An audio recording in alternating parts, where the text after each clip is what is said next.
Dat Phan, awesome friend I've come to know in recent years, and a comedian in his professional life. And we're going to have a conversation today with Dat to kind of tell us a little bit about, you know, where he's been, what brought him here, and most importantly, about the importance of connection, being able to connect to the people that, you know, your peers, your friends, and even those who follow what you do and support your work and are evangelists and ambassadors of your brand. So with that said, Dat, welcome to our show, man. Thank you. It's good to be connected. Awesome. See, there goes that word again. Anyway, Dat, I'm sure you haven't seen any of the episodes yet. We're brand spanking new, but Phil knows this. I can't quite start a shut-up show without first giving a long introduction about the people that we bring on. And you know the story. Phil's heard a little bit about it, but this is super cool. You and I actually met through a mutual friend who currently rests in peace. He's no longer with us, but we both know a person named Eugene who hails from the Seattle area. And the funny thing about this is, you know, many, many years ago when I first met Eugene, I was still dating a friend of his at the time, and that's how I came to know Eugene. And when I found out that Eugene had passed away a couple of years ago while he was on a personal journey, trip to India, it kind of struck me by surprise, because the first thing I thought of was, wow, that guy's so super connected. He's so inspirational, super smart. You know, he jumped out of his corporate outfit to go and do his thing, and now he's speaking and inspiring people everywhere. It broke my heart. It broke my heart to hear that story. And so I was on his Facebook page a couple of years back when it first happened, and his sister had left beautiful images of him, and she said, this is a space that we've created to honor Eugene and then to also bring together his family and friends, and feel free to come and connect here. And I saw a post on there by Dat Phan, and I'm like, I know that guy. I used to watch that guy on TV many, many years ago when he first won Last Comic Standing, and that's super cool. How the hell did Eugene know Dat? And I just kind of like put that in my back pocket, Dat, but then I think it was only about a year later, if even, my sister said, Berni, let's go to Vegas. I need a trip. Let's get away for the weekend.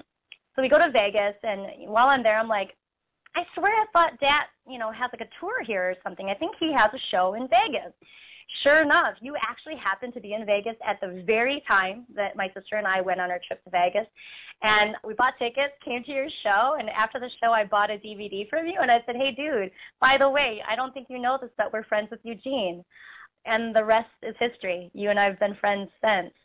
Yeah. So with that long introduction, you know, again, thanks for being on the show. I always love chatting with you every time I get to see you. But, yeah. So what do you Likewise. think? I mean, what do you think about that? Well, I ran into Eugene just completely by random because I was doing a show up in Seattle at UW, and he was attending there at the time. And I got to find this old photo, but there's an old photo of him with a group of students on my CD that I recorded at that area.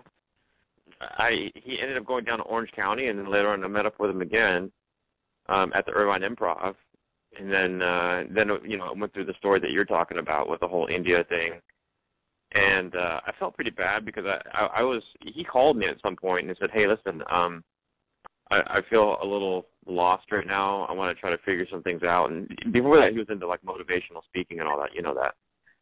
And then he called me, you know, he said, I'm thinking about going to India. What do you think? And I'm like, dude, I can't make that decision for you, bro. Like, you're going to have to, you know, on one hand, if you don't go, you're going to sit in some office someday, and then, you know, you could die in a car accident, and always wonder, what if I would have gone to India?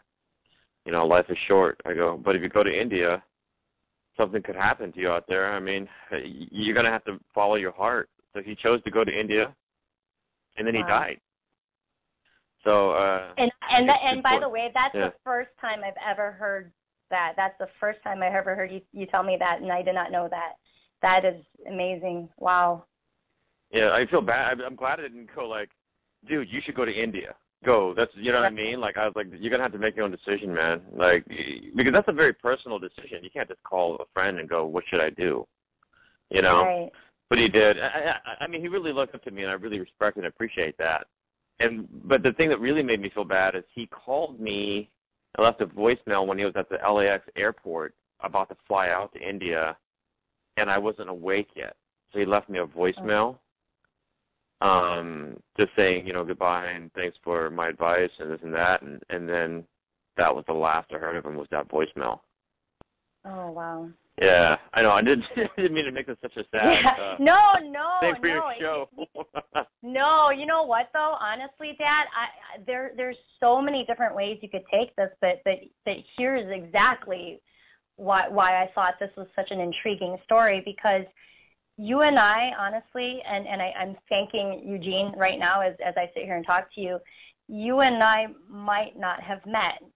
I might not have met other people through his Facebook page.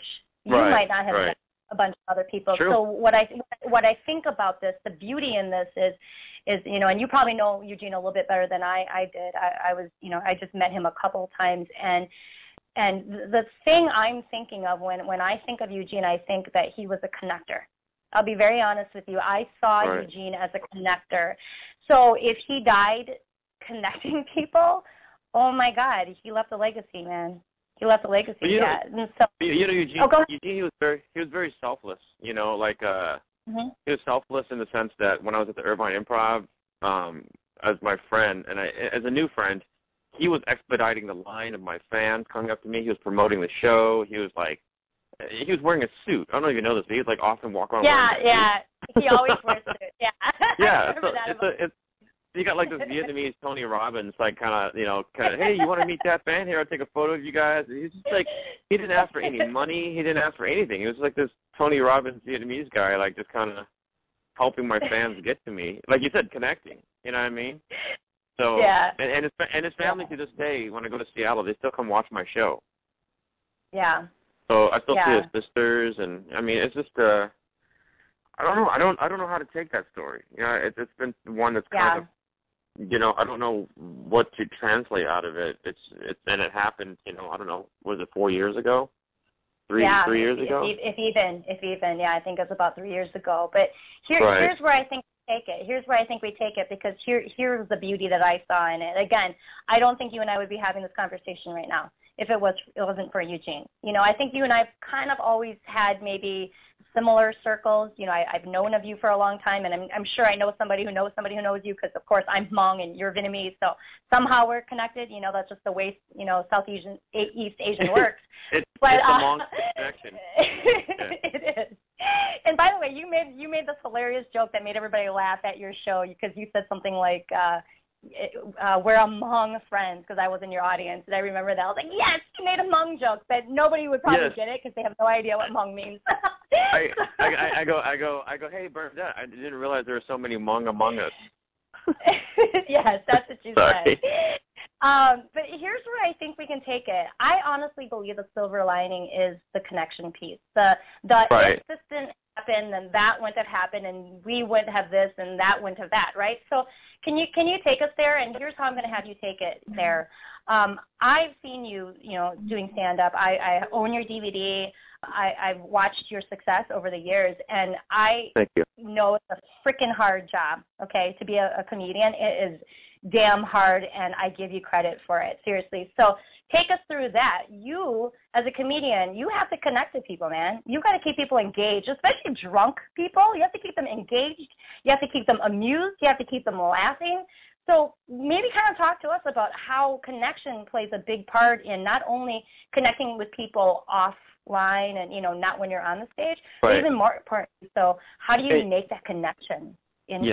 First of all, I wanted to reflect that you are right, because we were friends through Facebook, through Eugene, and then you let me know that you're going to be in Vegas, and you're a friend of Eugene. Next, I found out you're going to be there. I didn't even know. I thought you lived in Vegas, and then I had you come to my show, and then we met each other. So basically, I do agree with you that had it not been for Eugene, you and I would not be talking right now. We probably wouldn't even know each other. You know what I mean? Or maybe not at this point. Or maybe not. Maybe the connection universe is so true that we would have met each other inevitably through Eugene, whether he's alive or not with us anymore. Absolutely. And then as far, I feel bad because I feel like we don't have Phil participating enough in this. Oh, believe me, I told Phil that I will give him some time to ask you something. Oh yeah, no, absolutely. I think telling a story, that is important because it is about those connections, and it's really about sometimes those hidden connections, like you said, that we don't even realize are there, and sometimes they're delayed, and sometimes they're enhanced, but they're all about people. So please keep going. Oh, thank you. Well, to answer Bernadette's question about the audience, I've done several thousand shows by now in my lifetime, and I relate, believe it or not, a live audience to the same as going on a date. The audience itself is a collective entity it's an entity of the collective group, if that makes any sense. So if you have some drunk people in the audience, or you have some hostile people in the audience, or if you have, some nice people or quiet people or tired people, if you form all that conglomerate into one entity, that's very similar, like basically going on a date, except for you're on stage for about, a half hour to an hour in front of this entity, and it's just like sitting down and having a date with someone. I hope that makes sense, what I'm saying. Yeah. That's awesome. Okay, which one's worse, the date feedback or an audience feedback? Which one hurts you more? Well, you could actually, you can get a disease from a date. Sorry. That's a little different show, Dat. We're going to have to keep this PG-13 here on the Shut Up Show. Yeah. Yeah. But we do encourage F-bombs, though. That's okay. Yeah. Well, if they flow naturally.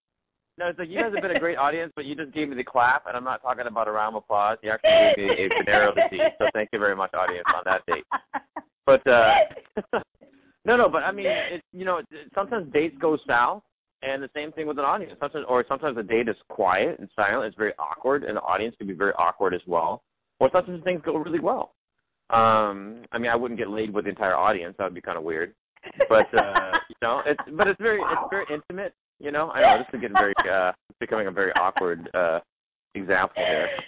These will not be the videos shown in the Dat Phan video, ladies and gentlemen.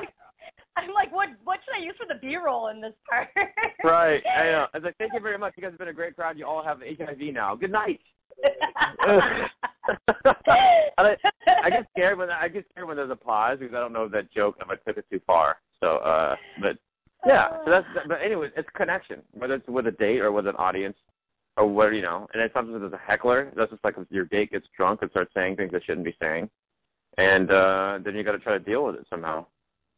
So, does that ever happen with guests on our show, Bernie? Do they ever get drunk and we have to keep them in line? I mean, this might be the first one, huh?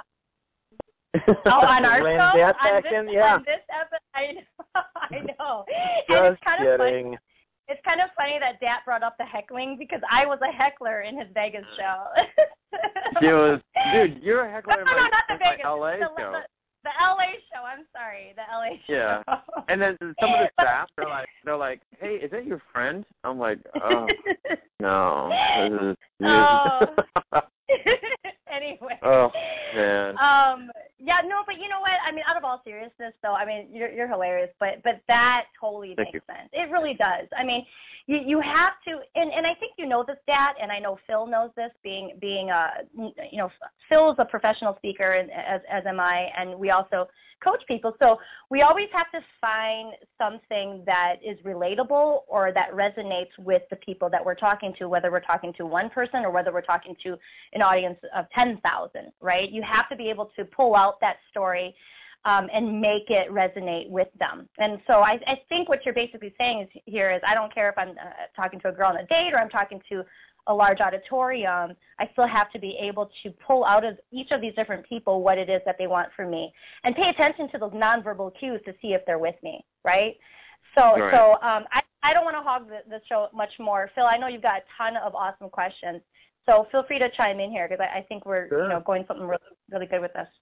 Yeah, absolutely. So you talked about connecting with the audience, which obviously that's most important because you have to connect with your customers. But let's talk about kind of the lonely world of stand-up, Dad. I mean, I'm sure that you found some way to get connected while you're on the road, even though you feel completely alone. And I'm just curious, is there like a league of extraordinary comedians that you hang out with, or how do you kind of get recharged when you're not performing? How do you dig deep? Is it personal connections? Is it, a professional group? What is it when you're feeling alone, and how do you get recharged and get reconnected? Well, when I do comedy, I'm not really alone because I'm in front of large groups of people. So when I'm alone, I do the complete opposite. I stay as far away from comedy as humanly possible when I'm not doing comedy. And as a matter of fact, I don't hang around with comics that often, and I especially don't hang around with too many amateur comics because amateur comics try to get validation and they constantly try to crack jokes. So, like, can you imagine on my time off when I'm trying to get away from comedy and I have some dude like, hey, man, okay, I got 3 jokes for you. I want you tell me if it's funny or not. I'm like, dude, what? I'm trying to watch Prometheus right now, man. Like, I'm trying to, you know what I mean? I probably sound like not a very nice guy right now, but what my point is it's like martial arts. You got to have a balance. You can't be throwing kicks and punches like nonstop 24 hours a day. You'll lose your mind, And on my time off, like I don't usually watch sitcoms on my time off. I like ghost movies. I watch a lot of sci-fi. I watch drama. I cry as much as I can on my time off to recharge. On my time off, comedy is poison for me. I can't constantly do comedy. It just doesn't work that way. On my time off, I do Krav Maga, martial arts. I do Kung Fu, Northern Shaolin and Green Dragon Kung Fu. I mean, that's what I do. I do the opposite. And then, when I go on the road and I do comedy, it feels nice again because I haven't done it for a while, so I'm able to do something that I haven't done for a week or so. You know what I mean? Does that answer your question, Phil? Absolutely. No, that makes a lot of sense. And I think, people are different, right? I mean, like for me, I know that I do plug into my, my profession as when I'm traveling as much as I can, but certainly doing the opposite is another great strategy for staying engaged and for avoiding burnout, right? Because if all you did was watch other comedians, maybe perhaps you'd feel that you weren't as funny as you are, and it would actually prohibit you from doing your work as well as you do. That's true. And as a matter of fact, on my time off, I usually hang around with musicians. I hang out around with some type of actors, not all actors. And there are comics I hang around with. It's comics that don't constantly try to crack jokes. I mean, if a joke comes up naturally just through talking, that's one thing. But if they're just constantly, 2 Jews walk into a bar, and I'm like, oh, dude, just why? We're having spaghetti right now. You know what I mean? Like, it's, I don't know. You know what it is? To me, comedy is as intimate as sex, where you actually get enjoyment out of it, enjoyment out of laughter, enjoyment out of telling jokes. And if you constantly have sex nonstop, if you constantly tell jokes, it's rape. You're constantly raping someone, and it takes away from the enjoyment. So now we've covered AIDS, we've covered rape, we've covered venereal disease, we've covered death of a friend, and who I love dearly. But yeah.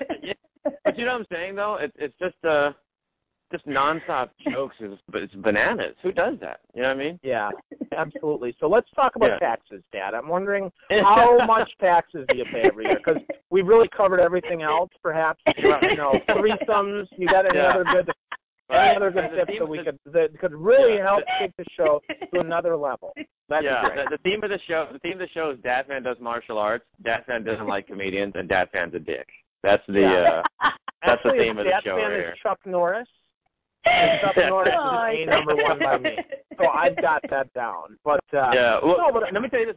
When I'm in Krav Maga and some guy's kneeing me in the stomach several times, I go, you know what, this is great because at least I'm sweating and I'm not hearing a joke right now from this guy. Like he's actually doing something that's not very funny, which is kicking me in the stomach. Which is really hilarious to us, you getting kicked in the stomach. I'll just getting kicked. So we're glad for that. That's a party trick. That's a party trick. Nothing brings the party up more upbeat than getting kneed in the stomach. You know what I mean? Except for getting kneed in the nads. That's probably the best one, I think. If we can do that too. Yeah, that ends the party. Sorry, yeah, exactly. So, but your points are salient. Obviously, we're making light of some serious stuff here, but it's important that we do take the time to recharge and reconnect with ourselves. And I think that is a really, really great point, Dad, is that whatever it is that we're doing, we need to make sure that we find a way to reconnect with our own source in whatever way or method or shape that takes. Because if we don't, we're going to get burnt out. I think that's a really strong lesson. Thank you. I agree. I mean, I was laughing my ass off, as you guys can hear. I had to mute myself. I'm sorry. I didn't want to, interrupt or anything. But I mean, that, seriously, you are so on point. I mean, I know we are making light of all these things, but it's exactly what you said. Everything that you said, I'm sure we can find things from this to put on the blog post, which I didn't tell you that. We end up putting a blog post up to accompany all of the different episodes that we do. So this will be quite interesting for me to do. I'm really going to have fun with this one. And my fans would love to hear this. So if you guys could send my manager the link, we could actually blast it throughout all my Facebooks. Yeah, that would be awesome. Yeah, it's funny you say that because I usually try to have Phil close up the show. Phil, you always ask that one question you always ask everybody else, followed by the where can we find that. So I'm going to let you do that to close up the next couple of minutes then. Oh, yeah. So I've got, so my one question, I guess, is, what else? What really matters to Dad? I mean, what scares the hell out of you, man? Because and maybe I'm wrong here, but often what scares us is also what excites us. So is there something that really kind of that keeps you up at night, that makes you worry about your business or yourself or who you are? Is there anything like that you'd like to share? If I were to answer that question right now, which I totally would, and I have no problem answering it, it's going to be a totally depressing answer. You sure you want me to answer that question? Absolutely. What scares me? Yeah, absolutely, because then the follow-up to that is we'd love to hear how you overcome that. Because certainly it's not paralyzing you, right? I mean, it isn't keeping you from doing what you're doing, and I think that is important. No, what scares me is what scares all of us. Not to get too political, but the economy scares the hell out of me. It's I think we live in the darkest of times. No matter what president we have, I think we are in a huge economic problem right now. I feel like, when you're a kid and then you don't do your homework and you have that feeling of trouble the next day when you come to class because you didn't do your homework. I feel like now we are still doing our homework, maybe double homework, and we're still in financial trouble. So many people out of jobs. It's just, people working twice as much now to try to cover their bills or just to cover. Having children is a luxury now. You know what I mean? It's not part of society anymore, and that just scares the hell out of me every night. And just to know that our whole economic system is breaking down, and we don't know if we have a solution for it. I don't want to cause mass panic or anything like that. It's not a very comforting feeling to me, and I've never had that feeling in my life, from a kid to being an adult, until probably within the last, since, was it 2009 is when things got really nasty. You know what I mean? 2008. Yep. Yeah. So, people out of their homes, homeless families, very depressing. I'm trying not to get depressing, but you asked me what scares me, and that scares me more. That actually scares me more than me walking down the street and some guy's about to assault me. You know what I mean? Wow. Because if some guy assaults you and you make it through and the bruises will heal, the cuts will heal, but thinking about the future, like, people who can't afford to have children, or if they do, they have to move back in with their parents. Their parents don't have Social Security. I mean, that's really, really frightening to me. You know what I mean? Yeah, absolutely. So that's a big fear, man, and that's something that's completely out of your control for so many ways. How do you keep from letting your fear paralyze you? How do you keep from just letting it consume you? I don't know if I've mentioned this before, but I was homeless when I grew up, and I was homeless twice in my life. Once as an adult and once as a child. I was homeless right before last comic standing, which is in 2002. And my mom, if anything, she's taught me how to survive. I'm a survivor, and every day I think of a new way to survive. You know, and just like most Americans, I find a way to cut corners. You know, and I find a way to try to build a future and try to stay optimistic. I try to work on being a better person every day. I know that sounds very cliche-ish, but I try to exercise. I do martial arts. I go running. I try to make my health better. If I go on vacation, I try to come back healthier instead of worse. I try to watch my diet. I try to watch movies, and even movies that I'm crying in, I try to find out what I learned from it. You know, if there's a death, death is one of the top 5 stressful factors. If somebody dies that's close to me, I try to find out what I learned from that person when they were alive. So that way their life had some type of meaning, some type of value to it, as opposed to just another lost life. So that's the way I cope with it. That's the way I deal with our everyday economic problems, is that I try to find a way to make more money, try to get more stability, try to get healthier, try to maintain my diet. And, you know, it's just because then there's hope. You know, instead of me just laying on the couch and, you know, eating a bag of chips and not really doing anything about my health and not exercising and complaining, I find a way to try to make it better, take action. Yeah, that's awesome, Dad. That really does bring it home for all of us. Regardless of what your fear is, taking some action and trying to improve yourself is great, whether you're just starting in business or just thinking of getting in business, or wondering, how can I be better at what I do? By taking time for yourself, recharging your own way. That I think that is really awesome advice. So, Berni, I'm going to let you ask the last magic question. Yeah. Yeah. I completely agree with what you just said right there in recapping that, Phil. Thank you. And I would just want to add one more thing. You couldn't have brought it more home than that, Dad, because we started the conversation talking about the death of our mutual friend Eugene. And what you just said right there was being able to find hope again and the silver lining in tragic things that potentially could happen, such as death. And I think we discovered the silver lining story today in this specific situation with Eugene and you and myself. And I think when we get off the call, you'll go back to your room, I'll go back to mine, and we'll think about even more connections that Eugene helped us make and how much better he made our lives. And so that gives me hope, even more so than I ever thought before. So thank you for that, Dad. And finally, I'm not going to assume everybody knows who you are, but most people I talk to usually do. But where's the best place for people to find you? Online, there's datphan.com, Facebook, Comedian Dat Phan, or my fan page, and I'll find you when you find me. I'm on Instagram and Twitter as Dat_Phan. I'm not so much a Twitter guy, even though I'm on it. I'm more so an Instagram guy, and I'm a huge Facebook guy. So I'm on both of those a lot, connected through my phone. So I think I have like 25,000 people that I communicate on a weekly basis through those different avenues. So and then that'll tell you when my shows come up. I'll have Vegas coming up soon, Hawaii, Philippines, Guam. I have 3 movies coming out, Hungover Games, also Sake Bomb, and also a 3rd movie that's in negotiation right now. So a lot of fun stuff coming out for all of us. You know? You're such an underachiever, my gosh. Just kidding. Yeah. Thank you so much, Dad. I'm blown away by you every single time I talk to you and I learn more about you, and I'm so happy to call you friend now. But thank you for being on our show today. We really appreciate it. Likewise, and thank you both so much. It's an honor to be on your show, so thank you for having me. Yeah, thank you for being so freely sharing of all that you have, Dad. I know that sometimes things can feel depressing, but like you said, man, if we can take a lesson from everybody that we come in contact with, man, we have an opportunity to make a great life. So thank you for helping us shut up and make today a better day. Absolutely. Thank you so much. I appreciate it. Anytime.